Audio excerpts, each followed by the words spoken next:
Legend of Saint Giong, a magical folk tale.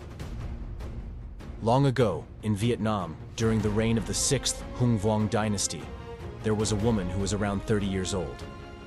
One day, while she was working in the fields, she witnessed a strange beam of light descending from the sky near her. It left behind an enormous footprint, arousing her curiosity.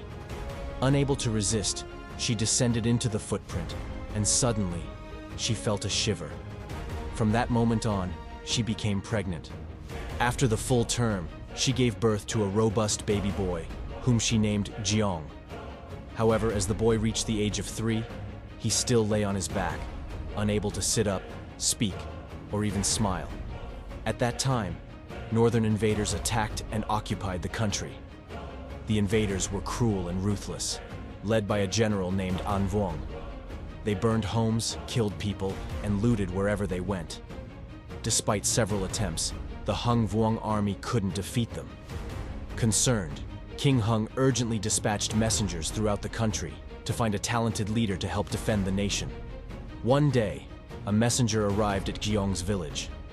Upon hearing about the king's search for a hero, Giong's mother jokingly said to her son, "Oh, my child, if only you would learn to walk and talk, when will you be able to help the king against the invaders?" Unexpectedly, Giong looked at his mother, opened his mouth and spoke, "Mother, call the messenger in." Surprised, his mother happily and anxiously went to inform the neighbors about the miraculous event. After gathering, one person suggested, "Let's invite the messenger to see what he wants." When the king's messenger entered Giong's house and saw the young boy, he asked, "Are you a child who just started speaking? Why did you invite me here?"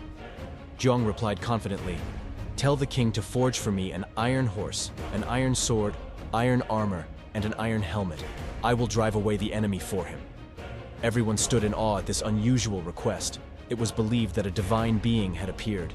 The messenger promptly returned to the king, delivering Giong's message. Upon hearing this, King Hung rejoiced and ordered blacksmiths to forge an iron horse, an iron sword, iron armor, and an iron helmet exactly as Giong had requested. The items were so heavy that dozens of people could not move the sword at all.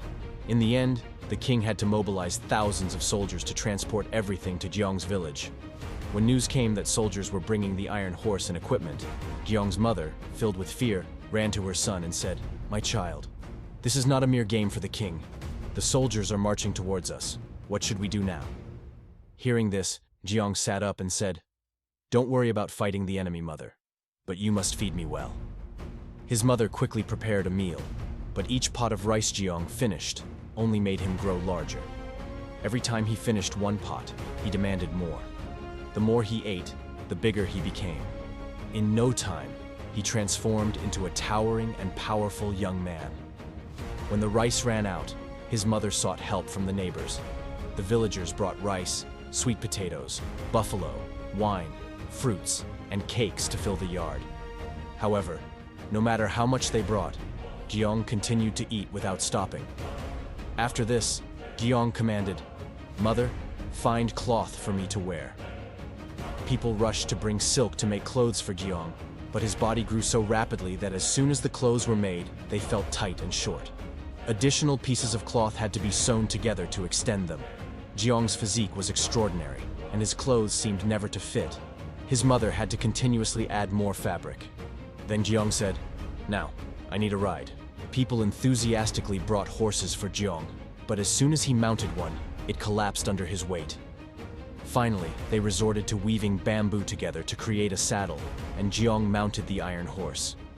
The iron horse suddenly leaped forward, spewing flames ahead. Giong spurred the horse, and they soared through the air, covering several miles in each stride. In an instant, they reached the enemy's strongholds in the dense forests. Giong, with his iron sword, swiftly moved, and wherever he went, the enemy fell. The iron horse breathed fire, setting fire to the forts and even the surrounding forests.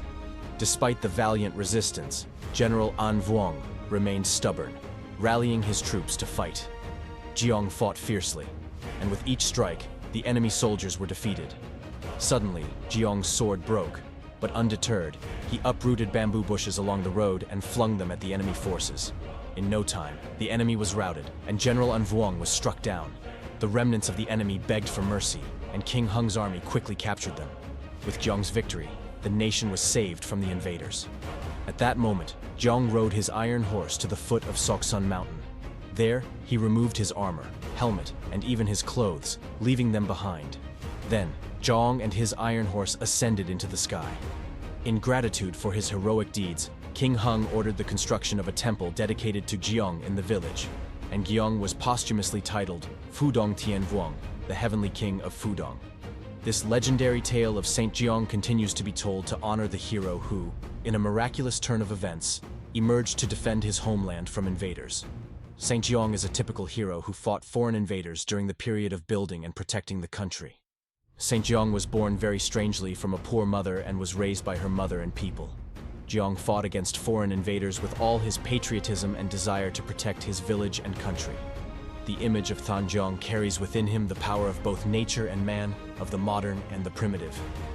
That power seems to be harmonized and crystallized to form a great power capable of defeating all great enemies.